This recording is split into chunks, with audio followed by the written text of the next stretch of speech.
भगवत गीता के इस प्रथम अध्याय में हमें युद्ध में सम्मिलित दोनों सेनाओं के प्रमुख योद्धाओं का परिचय मिलता है।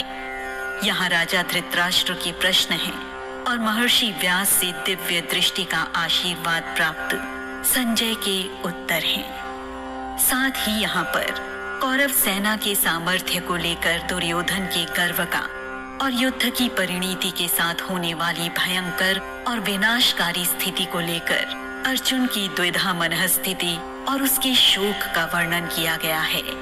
तो इस प्रकार आरंभ होता है श्रीमद् भगवत गीता के प्रथम अध्याय अर्जुन विषाद योग का। श्री परमात्मने नमः। श्रीमद् भगवत गीता अथ प्रथमोऽध्यायः। धृतराष्ट्र उवाच धर्मक्षेत्रे कुरुक्षेत्रे समवेतायुयुत्सवः मामकाः पाण्डवाश्चैव किमकुर्वत संजय। राजा धृतराष्ट्र संजय से पूछ रहे हैं कि हे संजय, धर्मभूमि कुरुक्षेत्र में युद्ध की इच्छा से एकत्र हुए मेरे और पांडु के पुत्र क्या कर रहे हैं।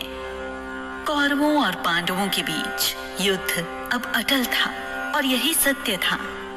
अपने पुत्र दुर्योधन के प्रेम में आकंठ डूबे हुए धृतराष्ट्र यह अच्छी तरह जानते थे और समझते भी थे कि इस युद्ध में सत्य क्या है और सही कौन है, कौन धर्म का पालन कर रहा है और कौन अधर्मी है। धृतराष्ट्र भले ही आंखों से देख नहीं सकते थे, लेकिन वे अज्ञानी नहीं थे। वे यह भी जानते थे कि इस युद्ध का परिणाम क्या होगा। उन्हें अपने प्रिय पुत्र की चिंता थी, लेकिन स्थिति अब उनके हाथों से निकल चुकी थी और इस युद्ध को होता हुआ देखने के अलावा उनके पास कोई भी विकल्प नहीं था। उन्हें युद्ध क्षेत्र में होने वाली प्रत्येक छोटी बड़ी घटना को लेकर उत्सुकता थी। इसलिए वे संजय से युद्ध भूमि में खड़ी दोनों सेनाओं के विषय में प्रश्न पूछ रहे थे। कई बार हम भी तो यही करते हैं ना दोस्तों। हम सब कुछ जानते हुए भी सच से आंखें मूंद लेते हैं और अपने किसी प्रिय व्यक्ति का उसकी हर सही या गलत बात में साथ देते चले जाते हैं, जबकि हम यह भी जानते हैं कि इसका परिणाम क्या होगा। संजय उवाच दृष्ट्वा तु पाण्डवानीकं व्यूढं दुर्योधनस्तदा आचार्यमुपसंगम्य राजा वचनमब्रवीत्। संजय उत्तर देते हैं, पांडवों की व्यूह रचना से सुसज्जित सेना को देखकर दुर्योधन गुरु द्रोणाचार्य के पास जाकर कहता है। संजय को महर्षि व्यास ने बिना किसी विशेष योग्यता के दिव्य दृष्टि प्रदान की थी, केवल इसलिए कि वे राजा धृतराष्ट्र के साथी थे। लेकिन संजय भी अपना कर्तव्य जानते थे, इसलिए वे बहुत ही समझदारी से राजा धृतराष्ट्र को रणभूमि में घटने वाली सभी घटनाओं की विस्तृत जानकारी दे रहे थे। ठीक उसी तरह दोस्तों, जैसे कि एक अच्छा कथाकार किसी कहानी को हमारे सामने इस तरह नरेट करता है कि हम बिना देखे ही उस कहानी को अपनी आंखों के सामने चलता हुआ महसूस कर सकते हैं, बिल्कुल एक सिनेमा की तरह। पश्यैतां पाण्डुपुत्राणाम् आचार्यमहतीं च मूं व्यूढां द्रुपदपुत्रेण तव शिष्येण धीमता। दुर्योधन कह रहा है कि हे आचार्य, आपके बुद्धिमान शिष्य द्रुपद पुत्र धृष्टद्युम्न ने जिसकी व्यूह रचना की है, ऐसी पांडवों की विशाल सेना को देखिए। दुर्योधन एक कुशल योद्धा था, इस बात में कोई भी शंका नहीं थी। वह युद्ध के सभी दांव पेचों से भली भांति परिचित था। इसलिए वह युद्ध शुरू होने के पहले ही गुरु द्रोणाचार्य का आशीर्वाद लेने उनके पास जाता है और पांडव सेना की कुशल व्यूह रचना की प्रशंसा करता है। इस व्यूह को वास्तव में ही विचार पूर्वक तैयार किया गया था। इस व्यूह या कहिए चक्र व्यूह को भेद कर अंदर जा पाना आसान नहीं था, और मान लो यदि किसी भी प्रकार से यह संभव भी हो जाता तो इससे बाहर निकल पाना तो लगभग नामुमकिन ही था। अपने गुरु का आशीर्वाद लेना और पांडव सेना के व्यूह की प्रशंसा करना ही केवल दुर्योधन का उद्देश्य नहीं था, बल्कि वह कुछ और भी मंशा के साथ गुरु द्रोणाचार्य के पास आया था।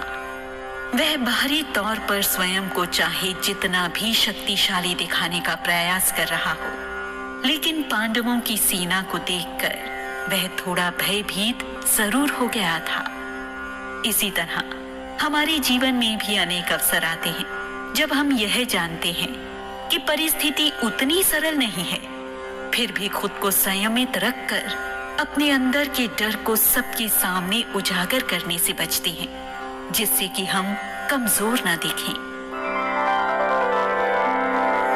अत्र शूरा महेश्वासा भीमार्जुन समायुधि युयुधानो विराटश्च द्रुपदश्च महारथः धृष्टकेतुश्चेकितानः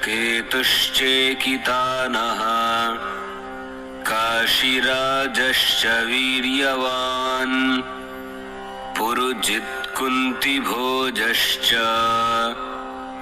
शैब्यश्च नरपुङ्गवः युधामन्युश्च विक्रान्त उत्तमौजाश्च वीर्यवान् सौभद्रो द्रौपदेयाश्च सर्व एव महारथाः। हे गुरुवर, पांडवों की सेना में बड़े बड़े धनुष लिए हुए भीम व अर्जुन जैसे ही अनेक शूरवीर और महायोद्धा हैं।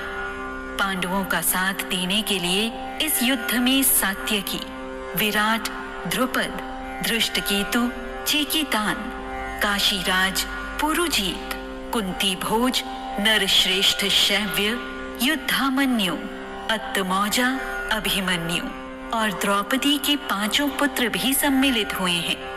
यह सब भी बलवान और महारथी हैं।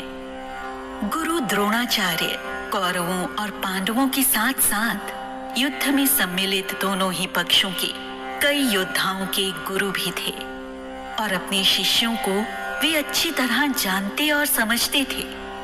हस्तिनापुर के सेवक होने के कारण युद्ध में उन्हें उनकी इच्छा के विरुद्ध अधर्म के पक्ष का साथ देना पड़ा। इसलिए दुर्योधन के ऐसा करने का एक कारण कदाचित यह हो सकता है कि वह गुरु द्रोणाचार्य से चर्चा करके उनके समक्ष पांडवों की सेना में सम्मिलित योद्धाओं का उल्लेख करके उनकी रणनीति और उनकी शक्ति का अंदाजा लेना चाहता था। बड़ी ही बुद्धिमानी से रचे गए पांडव सेना के व्यूह के प्रत्येक योद्धा की विचार शैली किस प्रकार की है, गुरु द्रोणाचार्य से वह कदाचित इस बात को समझना चाहता होगा। निश्चित रूप से यह एक विचारशील योद्धा के लक्षण है।